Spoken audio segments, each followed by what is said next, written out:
Kalau kita mungkin masuk ke suatu tempat, di bar umpamanya. Selamat datang di channel Bahas Buku yang akan membahas buku apa saja. Sebelum kita lanjut, jangan lupa untuk subscribe, like, dan komen channel ini. Assalamualaikum warahmatullahi wabarakatuh. Halo teman-teman semuanya. Ketemu lagi dengan saya di channel ini ya, channel Bahas Buku. Dan ini adalah episode ke-7. Episode ke-7 yang masih kita akan membahas buku Atomic Habits di bagian ke-6. Oke, bagian ke-6. Jadi kalau sebelumnya kita sudah membahas sub bagian kedua dari bagian kedua di buku ini, yang ringkasan babnya adalah kaidah pertama perubahan perilaku adalah menjadikannya terlihat. Kemudian yang kedua, dua petunjuk paling umum adalah waktu dan lokasi. Yang ketiga, membuat niat implementasi adalah strategi yang dapat digunakan untuk memasangkan kebiasaan baru dengan waktu dan lokasi tertentu. Lalu yang keempat, rumus niat implementasi adalah aku akan titik-titik yaitu perilaku pada titik-titik yaitu waktu di titik-titik yaitu lokasi. Yang kelima, menumpuk kebiasaan adalah strategi yang dapat digunakan untuk memasangkan kebiasaan baru dengan kebiasaan yang sudah ada. Dan yang terakhir, rumus menumpuk kebiasaan adalah setelah kebiasaan sekarang, aku akan kebiasaan baru. Jadi itu adalah ringkasan dari sub bagian kedua di bagian kedua buku Atomic Habits, yang dimana sub bagian kedua ini judulnya adalah cara terbaik untuk memulai kebiasaan baru. Nah, sekarang kita akan masuk pada sub bagian ketiga pada sub bagian kedua buku ini yang berjudul motivasi dinilai terlalu tinggi, lingkungan seringkali lebih penting. Oke, jadi seperti biasa ya, untuk memulai bagian atau sub bagian, maka penulis akan mengangkat sebuah kisah. Untuk di sub bagian ketiga ini, saya bacakan ya. Anna Thorndike, seorang dokter umum di Massachusetts General Hospital di Boston, memiliki gagasan yang tak lazim. Ia percaya ia mampu memperbaiki kebiasaan makan ribuan staf dan pengunjung rumah sakit tanpa mengubah kemauan atau motivasi sedikit pun. Namun, ia tidak berencana membicarakannya dengan mereka semua. Thorndike dan mitra-mitranya merancang kajian selama 6 bulan untuk meningkatkan arsitektur pilihan di kafetaria di rumah sakit. Mereka mulai dengan mengubah cara penataan minuman di ruangan itu. Awalnya, lemari pendingin yang terletak di samping kasir hanya diisi dengan minuman soda. Peneliti menambahkan air sebagai opsi. Selain itu, mereka menambahkan keranjang-keranjang berisi air botolan di samping tiap kios makanan yang ada di situ. Minuman soda masih menjadi yang utama di tiap lemari pendingin, tapi sekarang air tersedia di semua tempat. Selama 3 bulan berikutnya, jumlah penjualan soda di rumah sakit itu menurun 11,4%. Sementara itu, penjualan air botolan naik sebesar 25,8%. Mereka membuat penyesuaian serupa dan mendapatkan hasil serupa dengan makanan di kafeteria. Tak seorang pun mengatakan sesuatu kepada orang-orang yang makan di sana. Nah, jadi dari kisah tadi ya, di sini diberikan sebuah gambar ilustrasi di mana sebelum kebiasaan tadi dilakukan dan sesudah kebiasaan yang baru tadi dilakukan. Jadi ini adalah gambarnya ya, ini seperti ini gambarnya, nanti juga akan ada di layar ini gambarnya. Nah, keterangan dari gambar tadi adalah berikut penampilan kafeteria sebelum yang itu yang sebelah kiri dan setelah yang sebelah kanan. Rancangan di dalamnya diubah. Kotak-kotak yang digelapkan menunjukkan daerah tempat air botolan selalu tersedia karena jumlah air di lingkungan itu ditambah. Perilaku bergeser secara alami dan tanpa motivasi tambahan. Nah, kemudian dijelaskan, orang seringkali memilih produk bukan karena apa produk itu, tapi karena di mana produk itu. Kalau masuk ke dapur dan melihat sepiring kue di meja, saya akan mengambil beberapa dan mulai memakannya, bahkan seandainya saya tidak pernah merencanakannya dan tidak sedang lapar. Kalau meja sajian di kantor selalu penuh camilan, sulit untuk tidak mengambil dan memakannya. Kebiasaan Anda bergantung pada ruangan tempat Anda berada dan petunjuk-petunjuk yang ada di depan Anda. Nah, jadi seperti ini teman-teman. Jadi memang terkadang ya, apa yang kita lihat pada pola pengaturan yang ada di ruangan, umpama ada hal-hal yang menarik. Pada minggu pertama umpamanya, kita meletakkan toples kue, ada kue ya, isinya ada kuenya di depan pintu masuk. Nah, mungkin pada minggu pertama kita masuk itu hanya melihat saja. Namun di hari-hari atau di minggu-minggu berikutnya, karena itu sering kita lewati, sering kita lihat, maka akan ada keinginan, akan ada perubahan pola kebiasaan, kita akan mengambil atau akan mencicipi kue yang ada di toples itu. Nah, memang biasanya respon itu terjadi ketika ada sesuatu yang berbeda atau yang berubah di suatu ruangan yang kita sering beraktivitas di tempat itu, teman-teman. Lalu di halaman ke-97 di sini ada poin ya, bagaimana merancang lingkungan untuk sukses. Nah, di sini keterangannya, selama krisis energi dan embargo minyak tahun 1970-an, peneliti Belanda mulai mencermati pemakaian energi negara itu.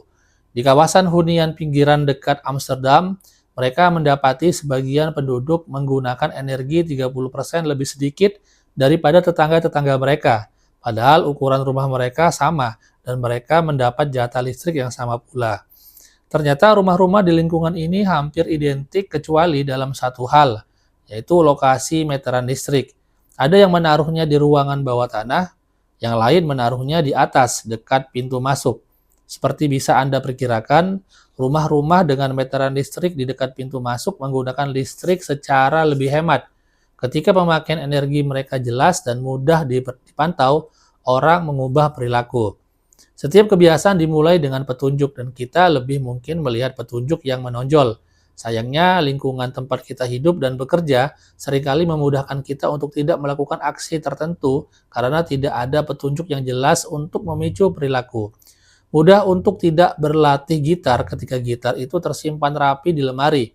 Mudah untuk tidak membaca buku ketika rak buku berada di sudut ruang tamu. Mudah untuk tidak minum vitamin ketika vitamin itu tidak terlihat di ruang makan.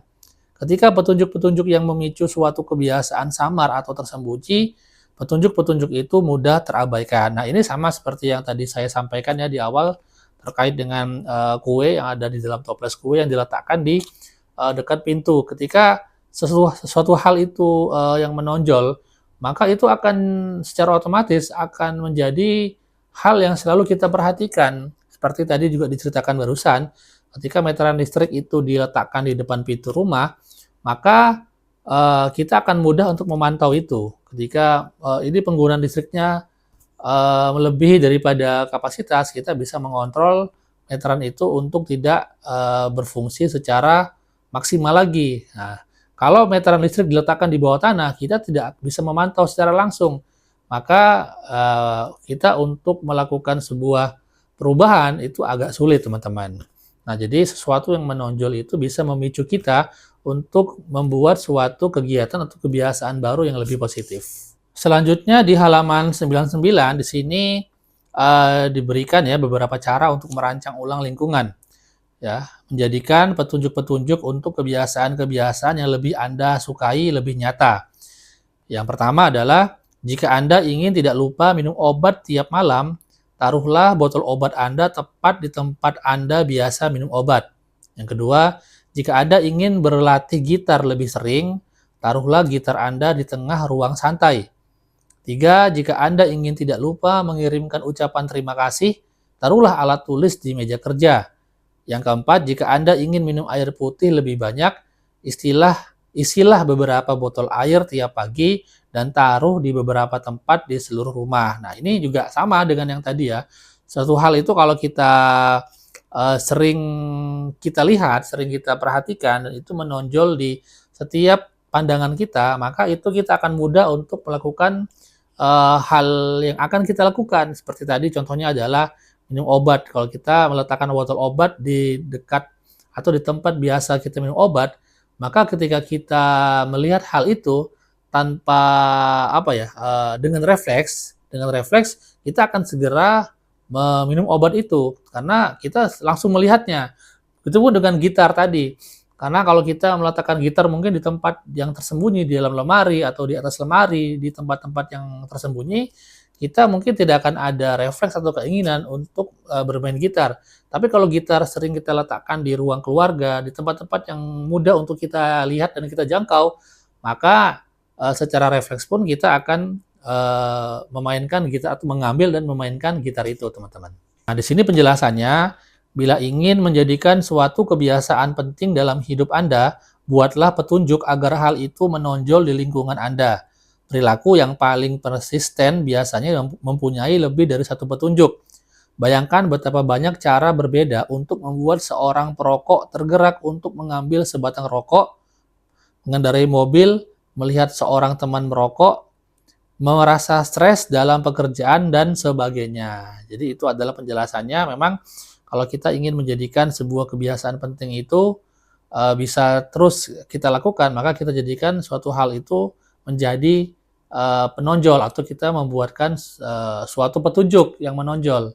Kemudian di halaman 100 ada poin lagi ya. Di sini poinnya adalah konteks adalah petunjuk. Petunjuk yang memicu kebiasaan yang dapat dimulai dengan sangat spesifik, tapi sejalan dengan waktu kebiasaan Anda menjadi terhubung. Tidak dengan satu pemicu saja, tapi dengan konteks keseluruhan di seputar perilaku itu. Sebagai contoh, banyak orang minum lebih banyak dalam situasi-situasi sosial daripada ketika sedang sendirian. Pemicunya jarang berupa petunjuk tunggal, tapi seluruh situasi. Melihat teman-teman Anda minum, mendengarkan musik di bar, melihat bir di botolnya. Kita secara mental memasangkan kebiasaan-kebiasaan kita dengan lokasi-lokasi tempat kebiasaan itu berlangsung di rumah, di kantor, di sasana kebugaran. Tiap lokasi membangun hubungan dengan kebiasaan-kebiasaan dan rutinitas-rutinitas tertentu. Anda membangun hubungan khusus dengan benda-benda di meja Anda, barang-barang di meja dapur Anda, barang-barang di kamar tidur Anda. Perilaku kita bukan ditentukan oleh benda-benda di lingkungan kita, melainkan oleh hubungan kita dengan semua itu. Dalam kenyataan, ada baiknya berpikir tentang pengaruh lingkungan pada perilaku Anda. Berhenti berpikir tentang lingkungan yang terisi benda. Mulailah berpikir tentang lingkungan yang terisi dengan hubungan. Berpikirlah dalam konteks bagaimana Anda berinteraksi dengan ruang-ruang di sekitar Anda. Bagi satu orang, sofa adalah tempat ia membaca selama 1 jam tiap malam. Bagi orang lain, sofa adalah tempat ia menonton televisi dan makan semangkuk es krim sepulang kerja. Orang berbeda dapat memiliki kenangan berbeda, dan karena itu kebiasaan berbeda yang dihubungkan dengan tempat yang sama. Maka memang lingkungan, kemudian juga hal-hal yang dapat memicu kita bisa mengikuti kegiatan yang ada di lingkungan itu. Tadi dicontohkan ketika kita mungkin ya, ini kalau saya berikan contoh mungkin yang dalam konteks negatif nih, merokok umpamanya. Kalau kita mungkin masuk ke suatu tempat di bar umpamanya, dan kita di situ dalam lingkungan atau kita berhubungan dengan orang-orang yang perokok semua umpamanya atau peminum bir umpamanya. Nah, mungkin karena kita sering berhubungan dengan lingkungan itu, maka lama-kelamaan kita pun akan mengikuti kebiasaan-kebiasaan yang sering dilakukan oleh orang-orang yang berada di lingkungan itu. Nah, itu adalah perubahan-perubahan kebiasaan yang terjadi disebabkan oleh lingkungan. Nah, tinggal kita lakukan itu dengan konteks yang positif. Kita ingin menghubungkan diri kita dengan lingkungan yang positif. Umpamanya kalau kita mungkin jarang berolahraga. Nah, kalau kita sering atau berhubungan dengan lingkungan yang ada kaitannya dengan olahraga, seperti di sasana, di tempat olahraga, di gym dan lain-lain, mungkin lama-kelamaan kita juga akan ikut kepada kebiasaan yang dilakukan oleh orang-orang yang berada di lingkungan itu.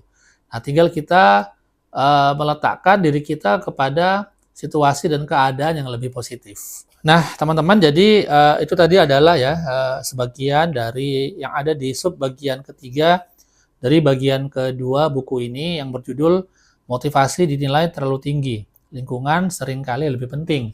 Nah, memang kalau kita melihat ya, setelah tadi yang saya bacakan, terkadang memang lingkungan itu dapat merubah perilaku seseorang dari kebiasaan-kebiasaan yang mungkin belum pernah dia lakukan, tapi karena pengaruh dari lingkungan, maka dia bisa melakukan kebiasaan-kebiasaan baru itu berdasarkan perilaku dari orang-orang yang sudah memang berada di dalam lingkungan tersebut. Terkadang memang lingkungan itu lebih lebih cepat pengaruhnya, dampaknya dibandingkan dengan motivasi. Nah, kemudian seperti biasa di bagian akhir dari sub bagian ini terdapat ringkasannya. Nah, yang pertama adalah sejalan dengan waktu, perubahan-perubahan kecil dalam konteks dapat mengantar ke perubahan-perubahan besar dalam perilaku. Yang kedua, setiap kebiasaan dimulai dengan petunjuk. Kita lebih mungkin melihat petunjuk yang menonjol. Yang ketiga, buatlah petunjuk-petunjuk untuk kebiasaan-kebiasaan baik yang menonjol di lingkungan Anda. Yang keempat, secara bertahap, kebiasaan-kebiasaan Anda menjadi terhubung tidak dengan pemicu tunggal, tapi dengan konteks keseluruhan yang melingkupi suatu perilaku. Konteks menjadi petunjuk. Yang kelima, lebih mudah membangun kebiasaan baru di lingkungan baru karena Anda tidak bekerja melawan petunjuk-petunjuk lama. Jadi, teman-teman, itulah tadi pembahasan ya sedikit atau sebagian dari sub bagian ketiga di bagian kedua buku Atomic Habits ini. Buat teman-teman yang penasaran atau ingin membaca lebih lengkap lagi ya, lebih detail lagi buku Atomic Habits ini, nanti teman-teman bisa beli buku ini yang link pembeliannya nanti akan aku letakkan di deskripsi video. Nanti di situ ada link, tinggal teman-teman diklik link itu dan teman-teman akan diarahkan ke marketplace tempat buku Atomic Habits ini dijual. Baik, teman-teman semuanya, terima kasih buat yang sudah menonton ya dari awal hingga akhir video ini. Jangan lupa untuk memberikan like, kemudian komen video ini, komen berupa saran, masukan, ataupun kritikan juga saya terbuka buat teman-teman yang ingin memberikan kritikan untuk mensupport atau untuk berkembangnya channel Bahas Buku ini. Jangan lupa juga untuk meng-subscribe channel ini dan menyalakan tanda lonceng agar teman-teman bisa mendapatkan notifikasi pada video-video selanjutnya. Oke, baik semuanya. Terima kasih. Assalamualaikum warahmatullahi wabarakatuh. Terima kasih sudah menonton video ini sampai selesai. Jangan lupa untuk subscribe, like, dan komen, serta nyalakan tanda lonceng agar kamu mendapatkan notifikasi untuk video selanjutnya.